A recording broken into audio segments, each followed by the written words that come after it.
Big pike can be caught all winter long, but perhaps the best period of the year unfolds as winter draws to a close and ice out looms.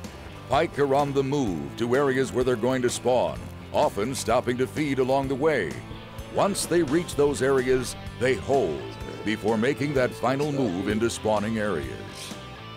They were out here late ice in almost April, and the conditions this year are where this would be typical early February type weather. We're driving. It's unbelievable that we have this much ice. Yet with these pike, seasonally they still set up in these classic spots. So even though the conditions are colder, in the bite, you can still anticipate the fish to move into these key locations, and these can be some real bruisers. Oh, nice fish. Come on. This feels like a nice one. Oh yeah? Yeah.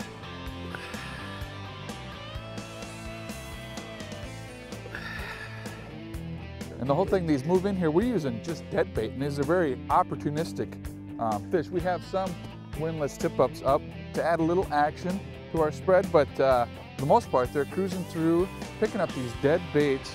There's at the bottom. Oh, it's always if they're bruisers. That's a pretty decent one right there. Nice going. Oh, that's a way to start the day, huh? You bet. Oh, they're beautiful nice fish. Beautiful fish.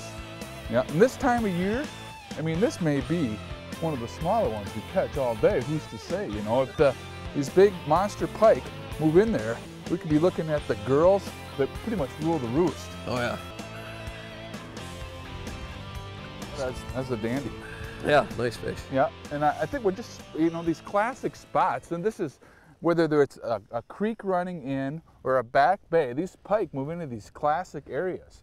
And it's usually like we're set up on trying to drop, right? Yeah. And then a flat. Yeah, nice little bark coming off a point and a flat off the Yeah, bark. what do you think these fish do when they move in here? Well, they're staging up to spawn, you know, when the ice goes out, they'll run up the creeks and spawn, you know. Right.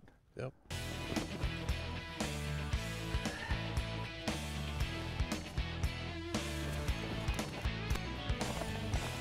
It's always a decision you have to make when tip-up fishing. Experience, we wait, you know, but you could, if they're running away from you, you know, the bait, you could pull back into them and hope to get hooks into them. Oh yeah. It's a lot like chub fishing for walleyes in the summer.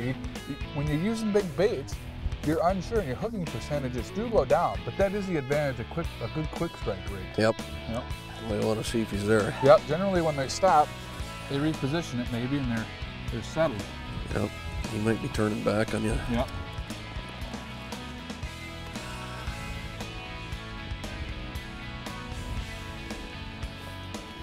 Hey, the wood doing, huh?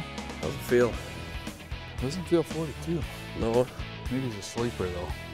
Could be. A lot of times they'll just follow you right in. Yeah. Start fighting when they get some of the biggest fish I've caught do that.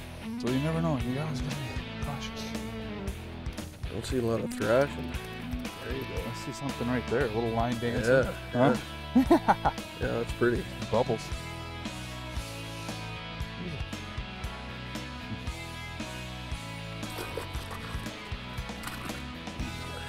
All right.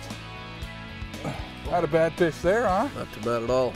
Well, I really love targeting these pike this time of year. They're just a beautiful, awesome fish. Yeah, they're in really good shape this time of year. There's not a mark on them. Yeah. Fins are all nice. Yeah, they're just pretty color. Yeah, yeah. If you really look at them, I mean, they're just a marvelous, marvelous fish. And they go on, they'll chase, like in the summertime, I mean, daredevils, you know, crankbaits, I mean, pretty aggressive fish. Yep. Now we're using dead bait. Yep, they're looking for an easy meal this time of year. Here, so yeah, I mean, there's very few fish that are that opportunistic, you know, that can capitalize on most food opportunities.